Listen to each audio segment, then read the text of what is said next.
Hello and good morning.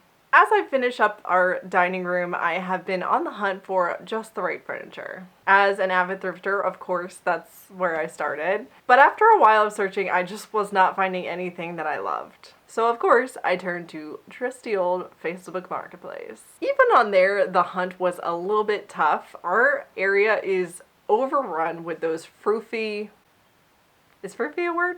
1980s china cabinets. They are massive and they are just way too big and way too detailed for our very simple house. Eventually, I did come across a really charming, simple little hutch. It had quite a bit of damage. It looked like it was probably kept outside, or at least probably in a non-temperature regulated area. They were asking $50 for it, but I offered $40 and they took it. It ended up fitting perfect in the space I was envisioning for it. Of course, it was quite damaged, so after looking it over, I decided that the best bet for a really good finish on it would be to go with paint. I had originally thought I might keep the hardware that was on it. However, after closer inspection, I realized that it was like a hard plastic.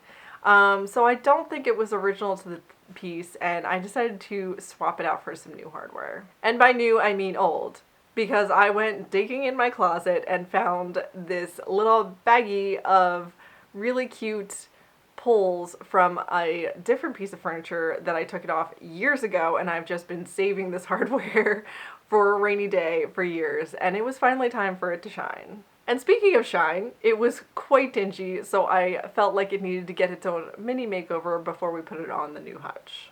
I soaked the hardware in Brasso. I would let it sit for about 5 or 10 minutes, and then I would scrub it with a toothbrush.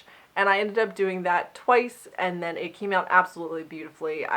If you've never used Brasso, it is truly like magic. I don't even understand how it gets brass just so beautiful. Since the old hardware was just knobs and these new ones were pulls, I knew I would need to drill some holes, which of course I wanted to do before I painted, because nobody wants to have to repaint after you just painted.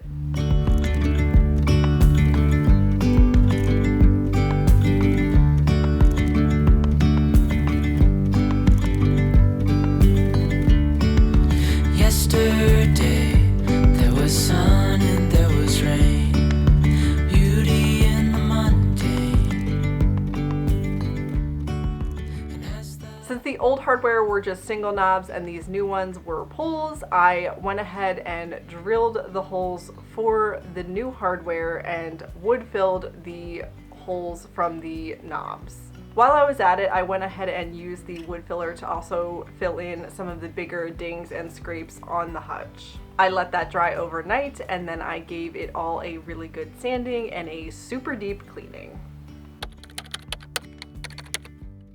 I typically use Kills primer for my furniture projects. It always has really great adhesion and coverage, and I just know that almost no matter what it looks like, the Kills primer will hide it all. However, I was out, and I didn't feel like going back to Home Depot for the 20th time that week.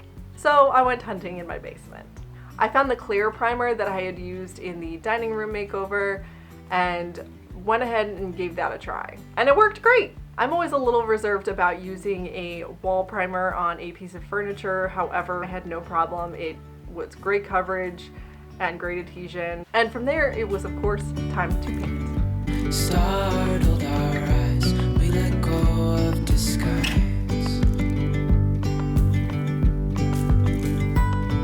And now there's something in the air and a sparkly shimmer on our skin, restoring everything within.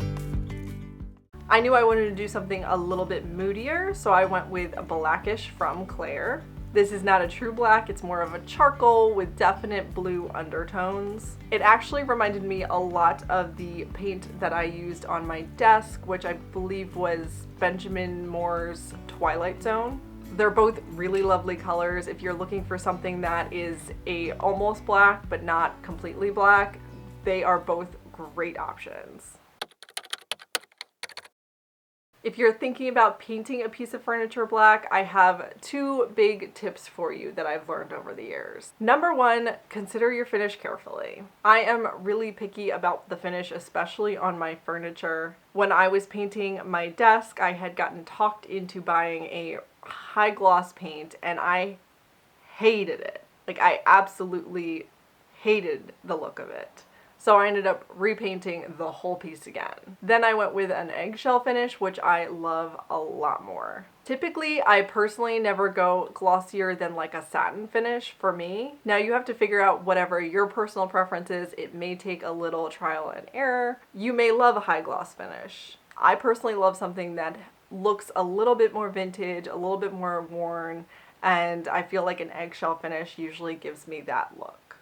My second tip is using the right tools. A few years ago, I found these foam cabinet rollers and they work so great for furniture. Of course, you can't get into all the nooks and crannies with a roller, so what you're going to want to do is start by brushing on any areas that you will need. Any of the corners, any of the little nooks and crannies, all of that stuff. Go ahead and use your brush for that, but you're going to always want to finish with the roller. That will give you the smoothest finish that looks professional. For my project, I ended up doing 2 coats of paint and then I was done, except that I wasn't. When I went to put the hardware on the hutch, I realized that the paint was actually showing every tiny little fingerprint. On top of that, I realized that the latching mechanism that was on the doors on the bottom had completely seized up. They were essentially just little tiny springs and they no longer worked at all. They weren't really working before I painted and now they definitely weren't working. In a bit of frustration rage, I dug them out using a screwdriver. I was a little too frustrated to set up the camera, so just imagine me going ham with a screwdriver on this poor hutch for about a half hour. After digging out those poor little springs, I pulled out the wood filler again. I also dug through my basement stash and found that I had a water-based polyacrylic sealer in a matte finish, and I decided to give that a go and throw on a coat to see if it helps with the fingerprinting situation. After letting everything dry overnight, I checked in and that polyacrylic sealer worked wonders. It did add just a little bit more sheen to the finish of the paint. However, now I could touch it and I had absolutely no problem with fingerprinting, and I could tell that it was just going to be easier in general to wipe down and clean. So it was a win. As for the cabinet doors, I now had another problem, which is that they would not stay shut without those little springs. So I reluctantly headed to Lowe's. I was able to fairly easily find some very basic little magnetic cabinet latches. We could have been done here, but of course I'm me, and I couldn't resist drawing out this project for another day. I thought it would be fun to add a little surprise on the inside of the cabinet. I found some really fun peel and stick wallpaper on Amazon that I will link below. Installing it was a little bit finicky. I would line up the bottom the best I could and then use a razor blade to trim it, and use this funky little tool that I had left over from college called a bone folder to smooth it out. It probably took me at least a half hour to add this. I really loved the look of the old patinaed wood shelf against the wallpaper, so I left that alone. And with that, we were finally done. And it was time to move on to my favorite part, styling.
really happy with how the hutch came out. I think it's so simple and charming, which is exactly what our house is, and I think that it's just the perfect addition to our dining room. And while it was unnecessary, I love the addition of the wallpaper on the inside of the cabinet too. It's just like a little fun extra bit when you open the cabinet, which who doesn't love a surprise like that, right? If you love DIY projects like this and home renovation stuff as well as thrifting, then it would mean so much to me if you would consider subscribing or liking this video or commenting and saying hi.